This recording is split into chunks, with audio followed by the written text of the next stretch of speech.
Good morning mga mamshi! Ang aga-aga namin nagising alas 4 ng umaga. Kumusta naman? Mag-vlog na ulit ako! Yan na naman siya. Sabihin niya, mag-vlog na naman siya. Tapos, hindi na naman siya matutuloy. Ilang days na naman bago magano. So anyway mga mamshi, si Daddy Christian is hinatid na si Prince. Hinatid na si Prince sa sa school. Kasi recollection nila ngayon. Kasi di ba 4th year high school, grade 10. So meron silang recollection ngayong araw. Kaya hinatid na sa school. Maglilikit muna ako ng aming higaan, mga mamshi. Lamig. Medyo malamig. Pa ang panahon, sabi hanggang August daw magiging malamig. So, masaya naman. Okay yun para tipid tayo sa kuryente.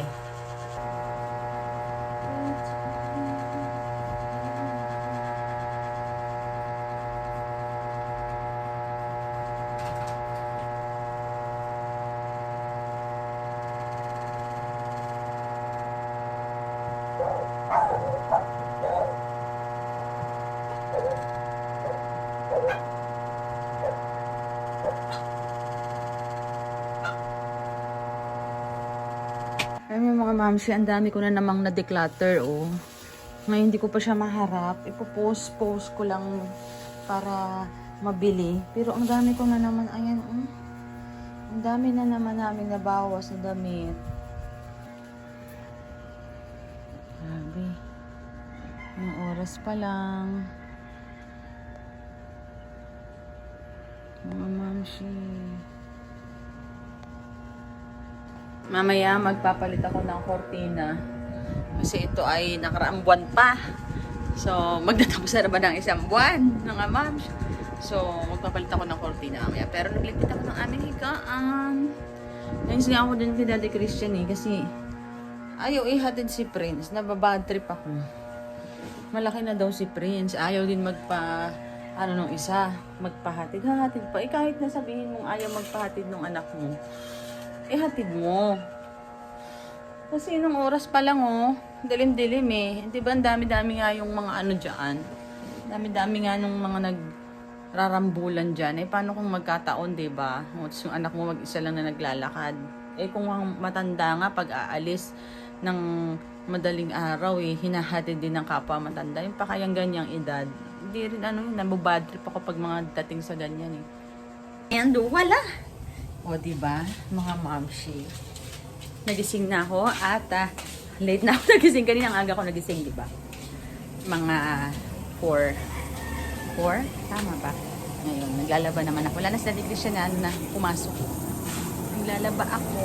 Hindi na ako naka-akit sa garden. Mamaya na lang ko akit sa garden kapag medyo hapon na. Ito ang itsura ng aming bahay. Ito is tatapusin na namin ngayong first week ng February kasi walang mga time kasi alam niyo naman si Daddy Christian tsaka ako lang ang gumagawa niyan mga mamsi. So, ngayong ito yung next na dapat matapos na namin yan. February dapat tapos na namin yan para makapag-start na naman kami ng bagong project. Pagka natapos yan, hopefully makabit na namin yung lababo dito.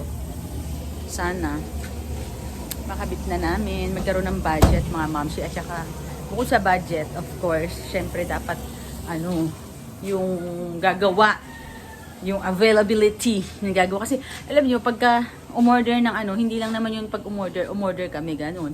Pagka umorder, kami rin yung magbubuhat, kami rin yung maghahalo, ganyan. Tapos ito para mawala na rin tong eksenang mga gamit ni Daddy Christian dyan. Alam mo na lahat yan talaga gamit niya, napakadami. Sabi ko nga sa kanya, yung mga hindi niya na kailangan dyan is, niya na, bawasan niya na kasi para, hindi ba, maliwanag yan. Kasi alam niyo naman, gusto ko talaga maliwanag. Kaya nga ako nagpagawa ng ganito kalalaking bintana sa kwarto namin para maliwanag. Diba? So, ayun mga ma'am, si mamaya babalikan ko kayo. Sasama ko kayo kapag umalis ako kasi magpapanotaryo ako. Sis, mag-hi ka sa vlog. Ayan. Hello. Papanotaryo na kami, guys.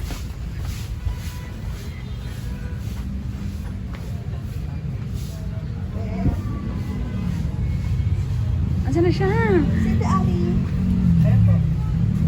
Eh, Kalimutan pa namin yung ID. yung ID. Yung mga ID. Yung dalawa ni... Mga mamshi, nandito na ako sa bahay. Katatapos lang namin pumunta sa client namin.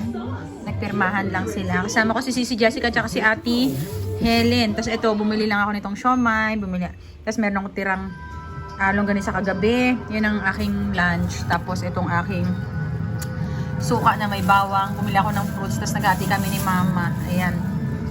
Kain!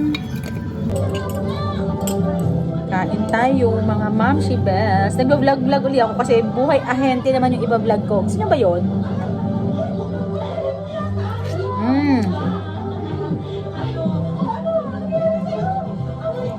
Sarap. Ang kaibigan ko po, si Porsche Best ko.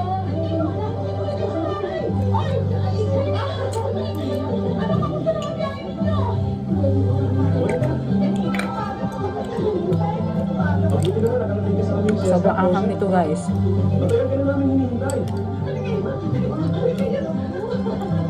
Kain tayo.